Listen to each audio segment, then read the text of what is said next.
Good morning, you're watching Market Cafe on ET Now with me Shreyansi Singh and Kanishka Sarkar, and over the next 1 hour we'll get you updates from within the country as well as across the globe. Also tell you which stocks you should be keeping on your radar bright and early this morning. But first things first, Kanishka, we've got to talk about the tariff mayhem on the markets.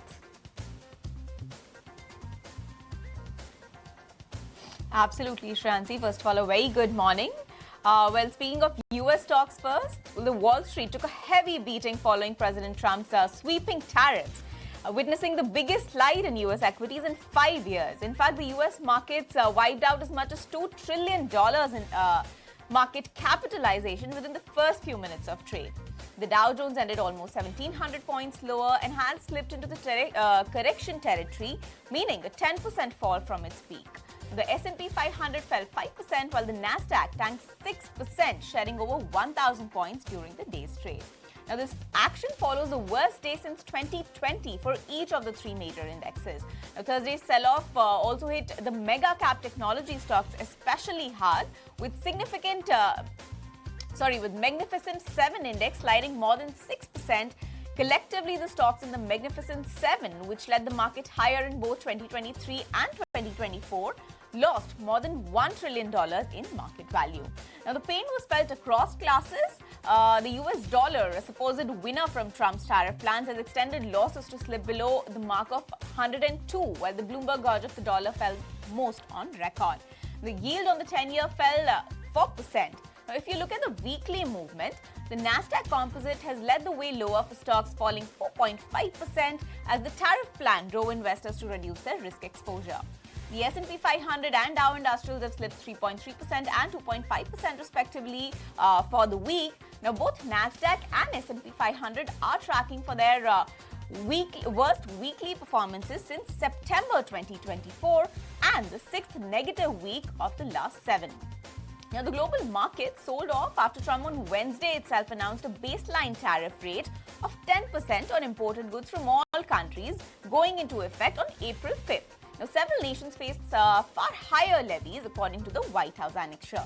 Now, investors now are wondering if countries will be able to strike a trade deal with US to reduce tariff duties.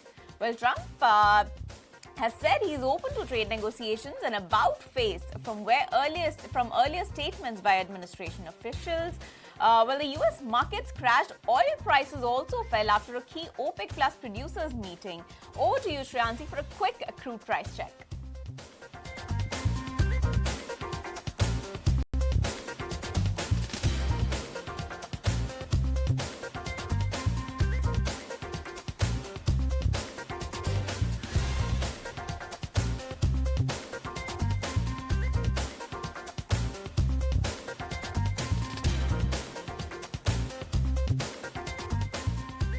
Well, absolutely, Kanishka. When you take a look at US markets, you do have yesterday's top gainers being your top losers today as well. And when you take a look at crude prices, you have a solid loss coming in when you take a look at crude prices, because it's not that this was not expected, but we were not really penciling this in, because you do have 8 key OPEC Plus producers that agreed to raise combined crude oil output by 411,000 barrels per day, speeding up the pace of their scheduled hikes as well, pushing down oil prices. So when you take a look at the most active contracts in the ICE Brent contract for the June delivery is the one that I'm talking about, $70 per barrel is the kind of level that you're looking at, and a downtick of 5.9% thereabout. And even for the main IMEX WTI contract, that's the most active WTI contract, went $67 per barrel, and 6.4% downtick coming in for that particular contract as well. Now, you do have 8 OPEC Plus producers this month that started gradually unwinding those 2.2 million barrels per day of voluntary cuts undertaken independently from the production strategy of the broader 22-member OPEC Plus alliance, which roughly has 3.6 million barrels per day of separate cuts in place, and that is until the end of 2026. Now, the Thursday decision that you're looking at was taken largely against the backdrop of broader market tumult, largely triggered by sweeping tariffs. So definitely something that we were penciling in, but this move was not something that we were thinking of in terms of it being on cards. Now, again, you do have that entire move being also reflected when it comes to gold, because even gold has eased after that record high on the knock-on effect of a wider sell-off. So even when you're taking a look at gold, safe haven demand has not managed to shield gold there as well.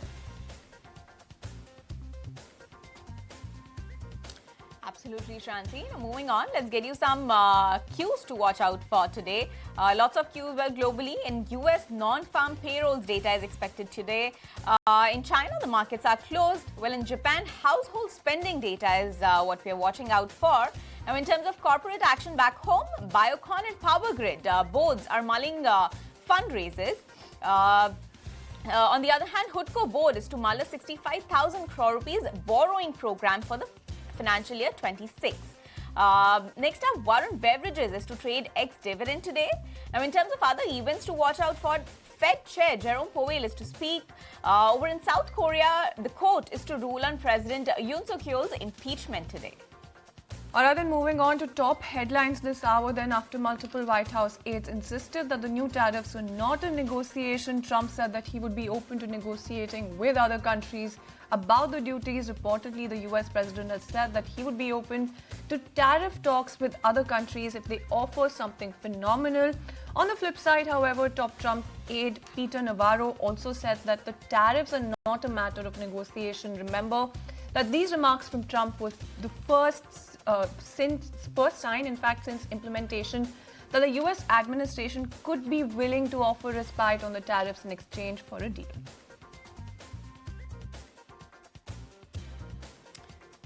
That's correct. Now, keeping it with the big story, Trump also hinted at the possibility of a deal for TikTok in exchange for tariff concessions for China.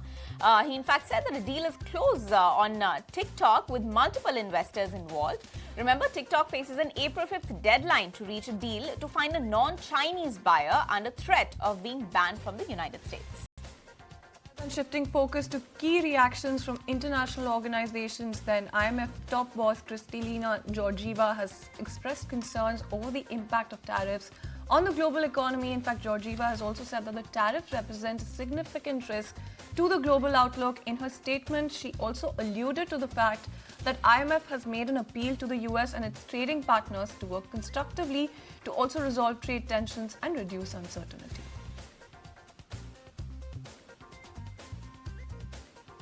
Keeping it with the reactions, Federal Reserve Governor Lisa Cook said that the central bank may take time to assess a highly unsettled environment before making a move on interest rates again.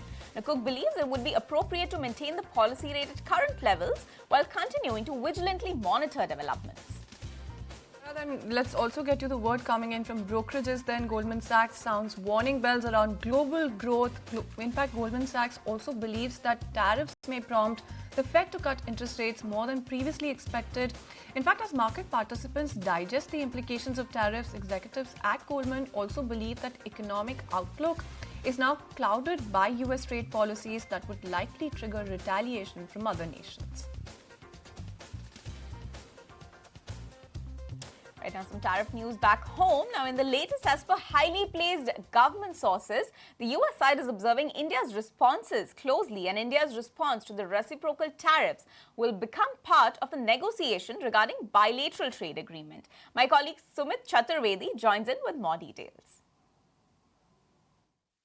Well, the Indian government's response on the US tariffs issue is being closely monitored, as government sources tell us, and it's a very high-level team that is looking at the situation very closely. Any response of India, well, could be part of negotiations. That's why India is giving very measured response. At the same time, India's negotiations with the US on trade deal will continue. They will continue in April also, though they will virtual in nature. When we talk about India-US tariff situation, well, sources say that India has certain advantages and certain disadvantages. Like for shrimps, India has disadvantage, while for pharma electronics, India has advantages. So that is why situation is very critical, and everything is being done keeping that in mind. If we talk about India-US trade, it's worth around $78 billion. It's aiming to go up to $500 billion, and that's what government say, that government sources say it is in India's advantageous position, because the whole world is looking for any trade deal with India. But US is currently engaged with India only. USTR is engaged with India only for that kind of trade deal. BTA, bilateral trade agreement deadline is fall of this year, and that's very tight deadline. That's why these steps are being taken very cautiously. That's what sources are telling us. And as far as this whole situation is concerned, India has taken a very measured response. All right, thanks, Sumit, for getting us all of those updates. Well, Trump's tariff tsunami, and it can be called that against the broader market sell-off that we've seen come in because of the tariffs, is making waves across global markets. Top voices weigh in. Sandeep Tandon warns of inflation's comeback and a Nasdaq that's yet to bottom out. N. Jaykumar, in fact, sees demand destruction ahead. While you do also have Temur Beg, who also sounds the alarm as far as stagflation is concerned. Let's go across and listen in to what the experts had to say. US market has still not bottomed out, and particularly Nasdaq has not bottomed. So anything related to technology basket or the which is sentiment linked with the US market should be over. 3 years, 5 years perspective, then trajectory for dollar index is clearly down. I think dollar index either has already peaked out or has potential to peak out in 2025 itself. But if I have to look at from a very near-term perspective, despite that DXY has corrected yesterday, I still believe DXY and global yields, what we have to watch very closely. It has potential to spike from the current level because when nobody expects that, and that's the time reversal happens. To the extent that specific sectors have been exempted, it clearly shows the shortages that exist in those products, in those sectors. Whether it's pharmaceuticals or minerals or any of these, the US is in serious short supply. And there could be a lot more damaging impact it could have done had tariffs been imposed on these. At the very least, it could have been disrupted, already is, by the way, for the average US consumer. I think India will be a big beneficiary of money coming back into these markets. And in that, the sectors like pharmaceuticals and to that extent, even IT services will actually stand out. Probably see, starting with the US, inflation tick up. Already there are signs of producers looking at input and output prices and saying that their input prices are rising and therefore they'll have to push on some prices. Already we're beginning to see some degree of tightness around the immigration measures pushing up home construction prices. Assuming the Fed can do what the Fed wants to do, not what Trump wants them to do, then the Fed is going to be very likely to remain on the sideline, but perhaps start doing significant tapering of quantitative tightening because in times like this, there is significant additional need for liquidity globally and, of course, in the US. While these tariffs are a big sentiment dampener as far as the whole world is concerned, as far as India is concerned, I'm more worried about the result season and the consequent earnings estimate downgrade that most of the sectors are likely to suffer. You will see bilateral and multilateral trade agreements within the Asian bloc, maybe, the India-China trade agreements, which have, kind of long been postponed, long been on a back burner. They would actually, possibly improve. It's pretty universal, the views that this is going to be pretty bad news for that US growth story.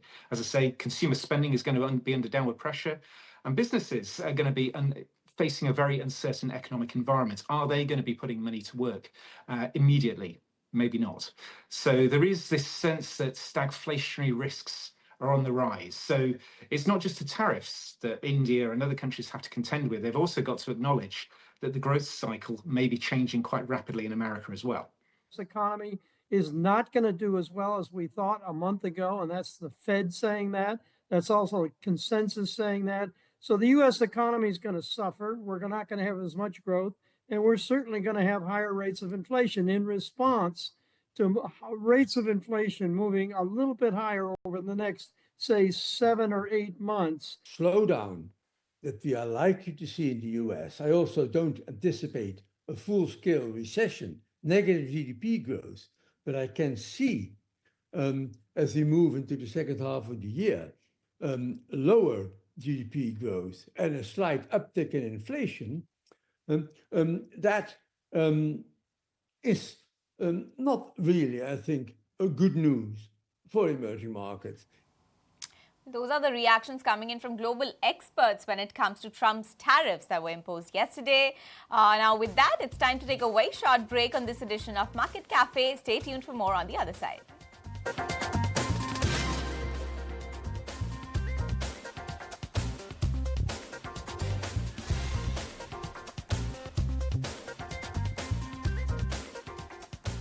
Welcome back to Market Cafe on ET Now. You're watching it with me, Kanishka Sarkar. Now it's time to get you a quick Asian market check.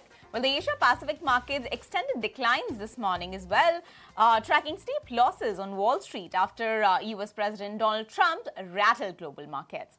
Now, over in South Korea, Kospi was down more than 0.5%. Well, in South Korea, a verdict by the Constitutional Court to remove impeached President Yoon Suk Yeol is expected later today. Now, should he be removed from office, it will trigger a 60-day countdown where an election must be held to select the next president. Over in Japan, Japan's index Nikkei 225 fell 2.5% this morning. Remember, these moves come as Trump has unveiled reciprocal tariff rates that over 180 countries and territories will face, raising the risk of a global trade war. Now, the Hong Kong and Chinese markets are closed today for the Qingming Festival. Both markets ended in the red yesterday after tariff announcements. Now, back home in India, Nifty ended at the 23,250 level yesterday, less than 0.5% lower from its previous close. Now, tracking the losses on global indices, the implied Nifty suggests a flat opening today as well, around the 23,200 levels.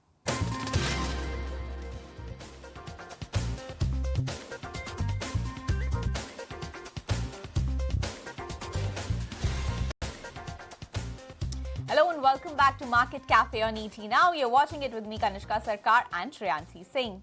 Well, now getting you some updates on the domestic front. Well, DFS Secretary chaired a meeting with commercial banks, and the banks have been asked to work on strategies to improve deposit mobilization. But what else was on the agenda? My colleague Prakash is here with just that.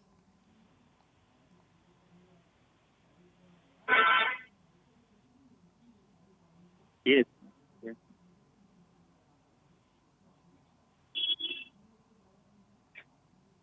Yes, it was an important meeting with the commercial banks where various issues have been discussed. Sources are suggesting that the government has asked banks to prepare strategy to improve deposit mobilization. This is one area where government and RBI are concerned. This issue was discussed earlier as well. And now clear instructions have been given to the banks to prepare deposit mobilization strategy, and this has to be submitted to the government as soon as possible. Along with that, sources are also indicating that the DFS Secretary has reviewed the status of various government flagship schemes such as Mudra Yojana, Stand Up India, Swanidhi Yojana. In fact, private banks have been given clear instruction to speed up the financial inclusion schemes, and a roadmap should be submitted to the government. Along with that, the major schemes which was announced in the FY26 budget were also reviewed by the government. In addition to that, one important issue which came up during the discussion was, of course, performance of NARCL. And it was on the agenda. Comprehensive discussion taken place, and sources are suggesting that the government has asked NARCL and banks to, speed up the process, resolution process. As at this point of time, approximately 24 stress accounts have been, taken over by NARCL amounting rupees 1,10,000 crore. Now, clear instruction were given to expedite the resolution of stress assets. So these are the important issues which have been discussed by the government and the banks, and the clear roadmap have been prepared. Back to you. Well, absolutely. Thanks, Prakash, for getting us all of those important details. So that's an ET Now exclusive coming in for you right there. But let's move on. As promised, let's also get your list of stocks that you should be keeping on your radar bright and early this morning. In fact, Gaurav is standing by with just that list. Well, yes. First, let's talk about Vedanta because we have got the update from the company, and as per the update we saw, we have a mixed set of numbers because company said that they have recorded aluminium production growth of around 2% on a year-on-year basis, while refined metal production also increased almost by 2%. It was again in line with street's expectation on some fronts, but there was a miss on some fronts. Other than that, Avenue Supermart came up with good set of numbers. Standalone revenue increased almost by 17% on a year-on-year basis, while total number of stores also increased to around 415 for the company. Other than that, Ultratech Cement is going to be be in focus today because company has said that they will be acquiring Wonder Wall Care for 235 crore rupees. This is actually going to get into cement and putty business. Zomato is also going to be in focus on the in the news flow that it will be changing its name to Eternals and it will also change its symbol to Eternal. Surya Roshni is going to be in focus because company has received an order worth 116 crore rupees from GAIL. And lastly, let's also focus on Gabriel because company has been starting the commercial production at one of the facilities at Pune. Let's also not forget that Masgao Dock is also going to be in focus because government will be divesting around 2.83% via stake via OFS, and OFS will be open for the non-retailers today, and for retail shareholders it will open on Monday. So definitely watching out on all these counters on the back of the news flow that we have received in the morning. Thank you, Gaurav, for those that list of stocks to watch out for today. Well, before we let you go, let's shift focus to some banking updates for the fourth quarter, beginning with HDFC Bank. Over to you. Talk about HDFC Bank. When we look at the numbers, we saw a good set of numbers from HDFC Bank. When we talk about loan book growth, we saw a good growth of around 4% on a sequential basis, and on a YOY basis, it had increased almost by 5%. Now, let's not forget that HDFC Bank has said that they will be matching the loan book growth of system in FY26, and it seems that HDFC Bank is right on its pace when it comes to Q4 numbers. When we talk about deposit, there also we saw a healthy set of numbers, increase of around 14% on a year-on-year basis. And this is not just it. When we talk about in terms of the CASA, actually, CASA also has increased. CASA ratio has increased almost by 80 basis points for HDFC Bank. And let's also not forget that when we talk about the loan book growth, retail loan was something that aided the growth for loan book. It increased almost by 9% on a year-on-year basis. Corporate loan book growth actually declined. But on the other hand, when we talk about commercial and rural banking, there we saw a growth of around 12% for the bank. So definitely a very good set of number in terms of pre-quarterly updates from HDFC Bank. But apart from that, there are some other banks which will be in focus. So first, let's talk about Bandhan Bank. Inline set of numbers is what we saw because deposits increased almost by 12% while advances increased almost by 11% on a YOY basis. Let's not forget that this bank is going to be in focus on the back of the MFI exposure, how the numbers are going to be. RBL Bank, on the other hand, came up with weak set of numbers because when we look at loan book growth, that increased almost by 10%. It is actually lower if we consider the trend of the bank. And when we talk about deposits also, we saw a very weak set of numbers of around 7.2%. Again, there are concerns around the MFI book. So definitely this bank is also going to be in focus, not just on the back of the numbers, but also on the back of how the MFI numbers will be reported when they come up with the actual results. Other than that, UCO Bank came up with very strong set of numbers. In fact, when we look at total deposit growth, that increased almost by 20%, and total loan book growth was also high at around 17%. Both these numbers were actually higher than the guided range from the bank. And lastly, let's also focus on Yes Bank, because when we talk about deposits, we saw a good set of numbers, but in terms of advances, we saw a growth of only around 8%, which was actually lower than street's expectation. So a mixed set of number is what we are seeing from Yes Bank. So definitely on the back of the Q3 updates, we will be watching out on these banks in the day-to-day. Absolutely. Thanks, Gaurav, for getting us an update as far as the banks are concerned. So not just HDFC Bank, UCO Bank, as well as Yes Bank will also be in focus. So watch out for all of these counters. But time now to get to the word coming in, the key commentary coming in to kickstart your day. Then interesting conversations from our tariff coverage. In fact, we caught up with Quant MF Sandeep Tandon, who talks about taking stock of how trade will be shaping up after Trump sweeping 10% tariffs. Does that dent sentiment for India further, or is a recovery around the corner? Let's go across and listen in.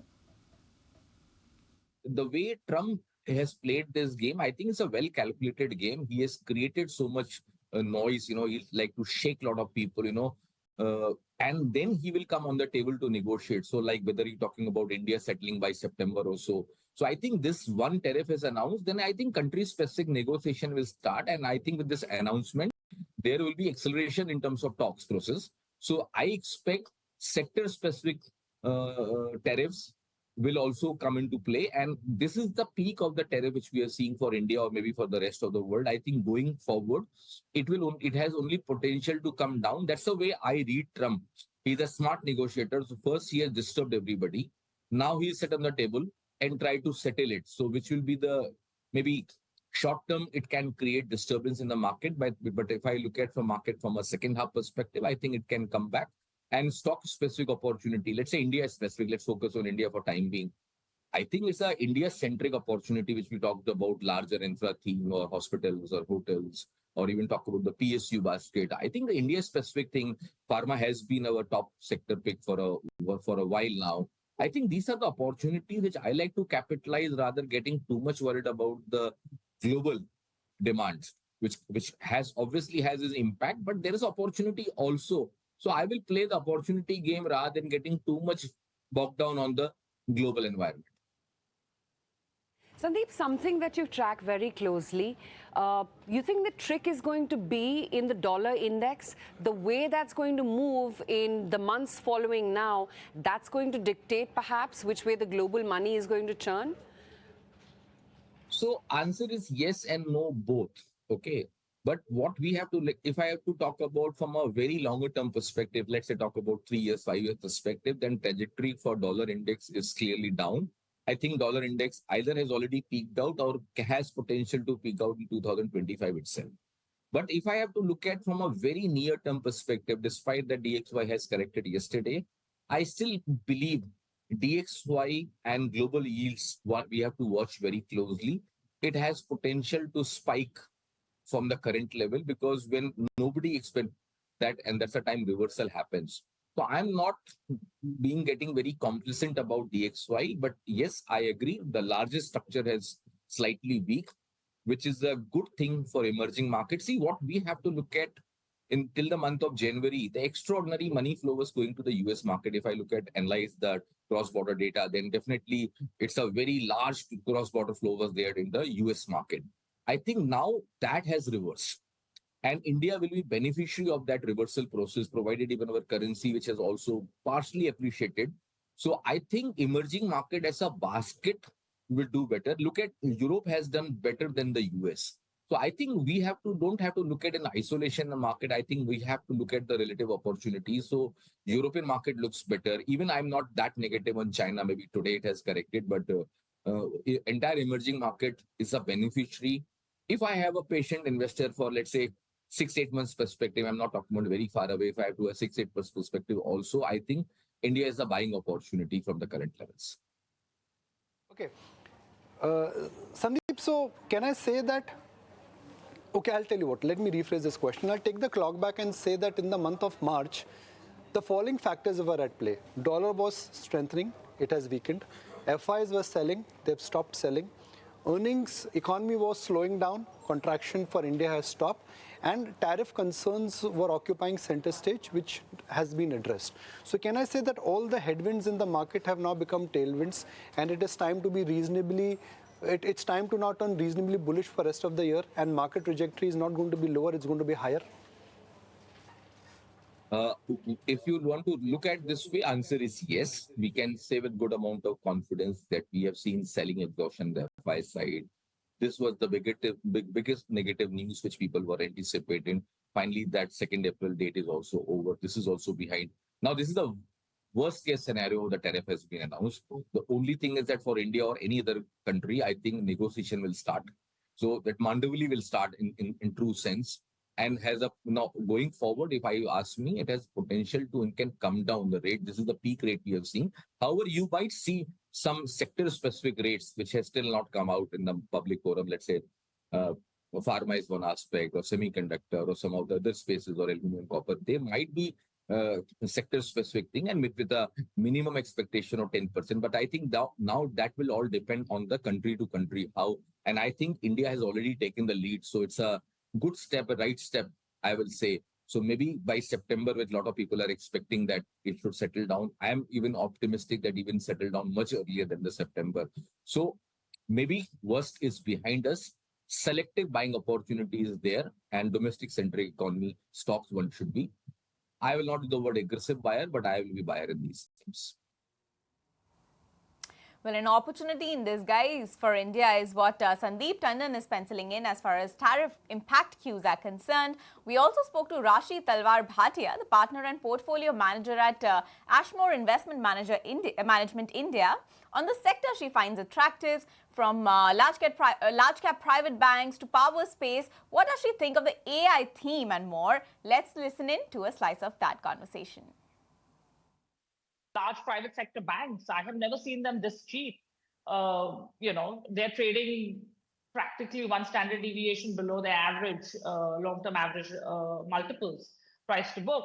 So those are good places to be. If you ask me, I think it's in the large cap space. I'm not seeing much opportunity in the small and mid cap space, small and far between. But I think in the large cap space, there is a lot more opportunity because with the kind of FII selling we've seen, where they've the ones that have wanted to exit have exited, you've seen them sell their in the large cap space. One space which is interesting but hard to value is this entire digital migration.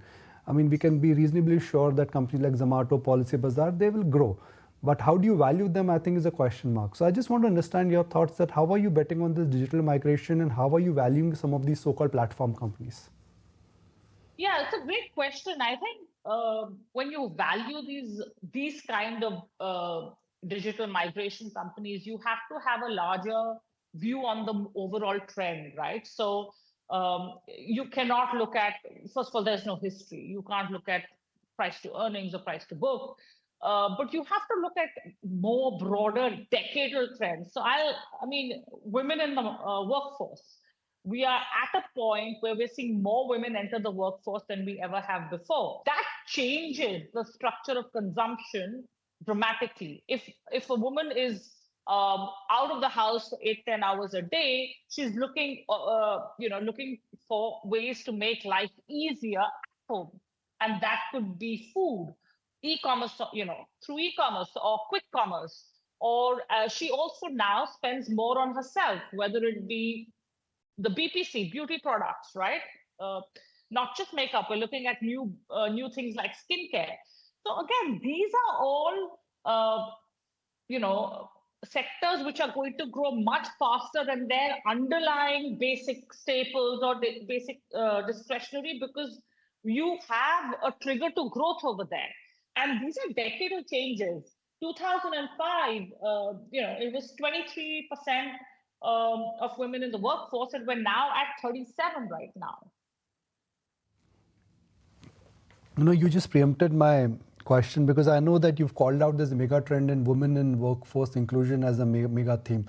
So I'm just going to break it for our viewers here so that they can benefit from your wisdom here. What you're saying is that, look, you like consumption within that, the time to buy good old classic staples, that may not be a good idea, but look at a mega trend which is staring at us, more and more women participation. That means they'll travel out more, they will go for more wellness, they will go for more beauty care. So BPC segment and all those categories essentially could be large and they really could be big. Another, there are a lot of themes within themes, if I may like to call out, which of late have really attracted a lot of attention. For example, financial inclusion. Surge towards power transmission, boost towards manufacturing. For a long-term investor, these trends like energy, manufacturing, power, are they real deals? Oh, absolutely. For long-term investors, they are real deals. In our portfolio, we had a very positive view on power generation, transmission, the whole space, right?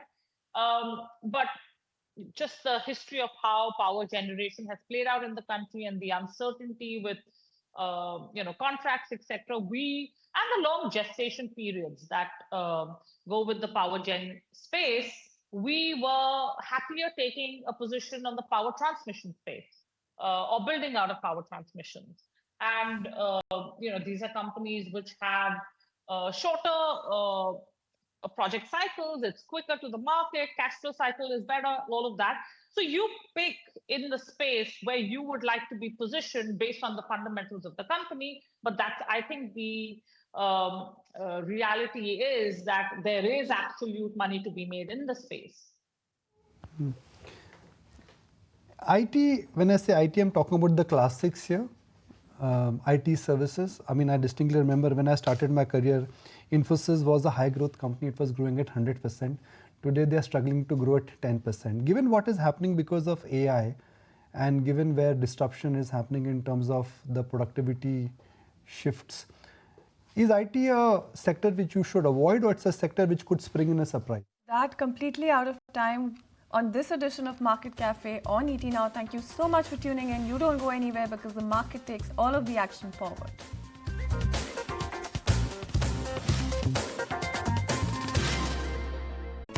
If If you like this video, then like, share and subscribe to ET Now.